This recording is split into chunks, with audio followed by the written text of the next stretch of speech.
The old asylum had been abandoned for years. It was a place of pain and suffering, where the mentally ill were once kept locked away from the rest of society.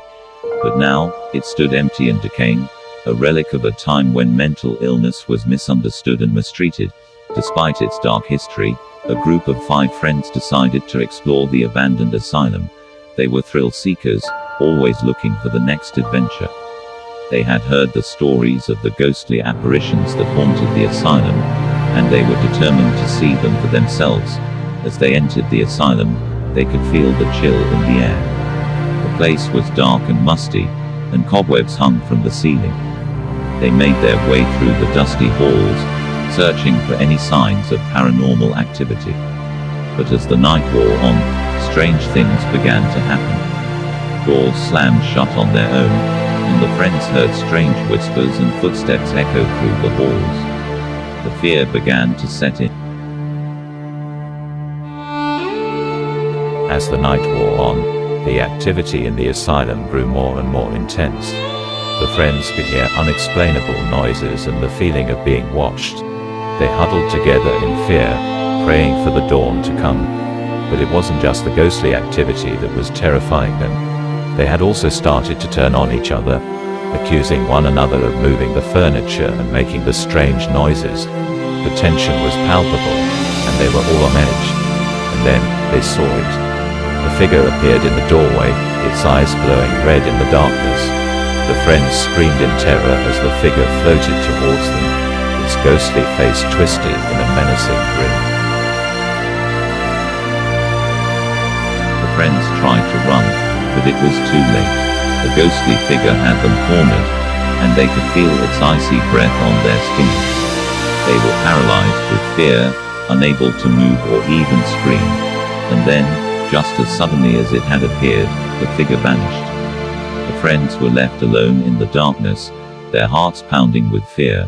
As they made their way out of the asylum, they could feel the weight of what had happened settling on them.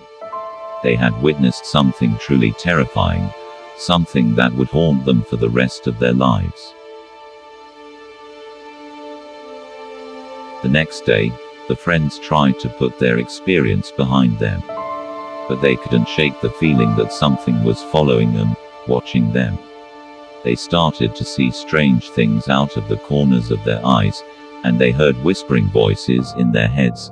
They knew they had to go back to the asylum, to confront whatever was haunting them. They returned that night, armed with flashlights and cameras, determined to capture evidence of the paranormal activity, but what they found was far more terrifying than they could have ever imagined. The asylum was alive with activity, and they were not alone. They were surrounded by the ghosts of the past, trapped in the asylum's walls for all eternity. The friends tried to run, but the ghosts were too powerful. They were pulled back into the asylum, into the darkness and the pain. They were forced to relive the horrors of the past, to experience the suffering of the mentally ill who had once been trapped there. They were tormented by the ghosts, haunted by their screams and their pleas for help.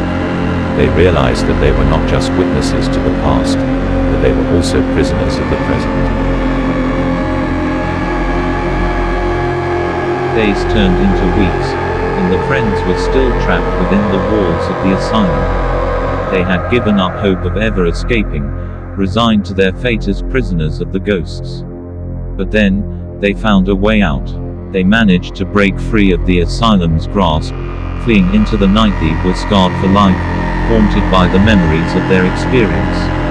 But they were also grateful to be alive, to have escaped the asylum's grasp. The abandoned asylum remained a place of terror and suffering, a warning to those who dared to venture into its walls. The ghosts of the past still lingered there, trapped in their eternal torment. And the friends knew that they would never forget the horrors they had witnessed.